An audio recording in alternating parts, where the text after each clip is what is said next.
मस्तिष्क यानी ब्रेन रचनात्मक एवं तार्किक मस्तिष्क, क्रिएटिव एंड लॉजिकल ब्रेन।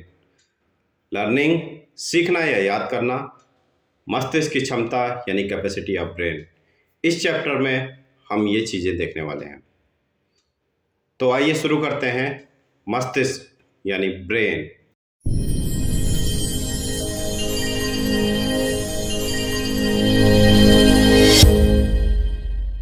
कार्य के आधार पर ब्रेन को दो भागों में बांटा जा सकता है। बायां भाग तार्किक मस्तिष्क यानी logical brain, left part of brain is logical brain and right part सृजनात्मक मस्तिष्क फॉर क्रिएटिविटी। दैनिक कार्यों में अधिकांश लोग तार्किक मस्तिष्क यानी तर्क के लिए लॉजिकल ब्रेन का ज़्यादा से ज़्यादा यूज करते हैं, जबकि सृजनात्मक मस्तिष्क यानी राइट ब्रेन जो कि क्रिएटिविटी के लिए होता है, इसका उपयोग कम करते हैं। मस्तिष्क में मुख्यतः सेरिब्रम, थैलेमस, हाइपोथैलेमस, सेरिबेलम आदि भाग होते हैं। सेरिब्रम या प्रमस्तिष्क मस्तिष्क का मुख्य भाग होता है जो बोलने, देखने, सुनने, सूंघने, मांसपेशियों के सामंजस्य, मस्कुलर कोऑर्डिनेशन, याददाश्त यानी मेमोरी और डिसीजन टेकिंग आदि में मुख्य कार्य करता है।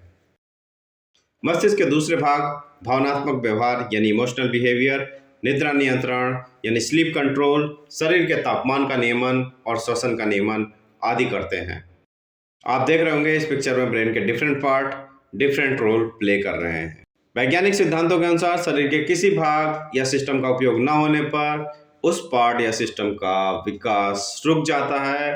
अतः हम सभी को अपने मस्तिष्क के दोनों भाग यानी लॉजिकल और क्रिएटिव दोनों ब्रेन का मैक्सिमम यूज करना चाहिए।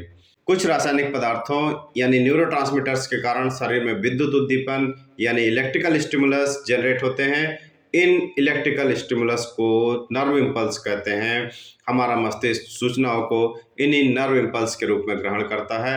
इन न्यूरोट्रांसमीटर्स का सिक्रीशन और स्टोरेज शरीर में ऑटोमेटिक होता है। याद करना क्या है? याद करना यानी लर्निंग वह प्रक्रिया है जिसमें मस्तिष्क या मस्तिष्क के किसी भाग द्वारा प्राप्त इलेक्ट्रिकल स्टिमुलस यानी तंत्रिका आवेगों को सूचनाओं के रूप में मस्तिष्क के मेमोरी सेंटर में भेजा और जमा कर लिया जाता है। मेमोरी सेंटर में इन सूचनाओं को स्टोर करने के पहले मस्तिष्क द्वारा इन सूचनाओं की मेमोरी सेंटर में पहले से उपस्थित सूचनाओं से तुलना की जाती है। सूचनाओं की मैचिंग हो जाने पर नई प्राप्त सूचनाओं को मस्तिष्क के मेमोरी सेंटर में स्टोर कर लिया जाता है। यही कारण है कि मजबूत याददाश्त के लिए दोहराना बहुत जरूरी है। हमारा मस्तिष्क कई अरब सूचनाओं को स्टोर और रिकॉल करने में समर्थ होता है। This is the reason the brain is known as super computer. यही कारण है कि मस्तिष्क को सुपर कंप्यूटर कहा जाता है। याद रखिए कि ईश्वर ने आपको मस्तिष्क के रूप में सुपर कंप्यूटर दिया है और आप इसे सुपर कंप्यूटर की तरह ही यूज करेंगे।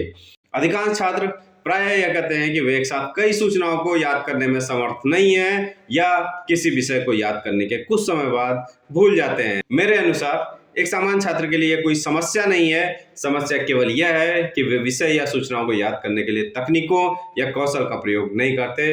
यह समस्या इस पुस्तक में दी गई तकनीकों का प्रयोग करने पर दूर की जा सकती है। नेक्स्ट चैप्टर में हम देखेंगे आत्मविश्वास यानी कॉन्फिडेंस, जिसमें होगा कंसंट्रेशन, मेमोरी स्टेबिलिटी और प्रेजेंस ऑफ माइंड। इनका क्या रोल है स्मार्ट स्टडी में, नेक्स्ट चैप्टर में देखने वाले हैं। Till then good bye, thank you very much, जय हिंद।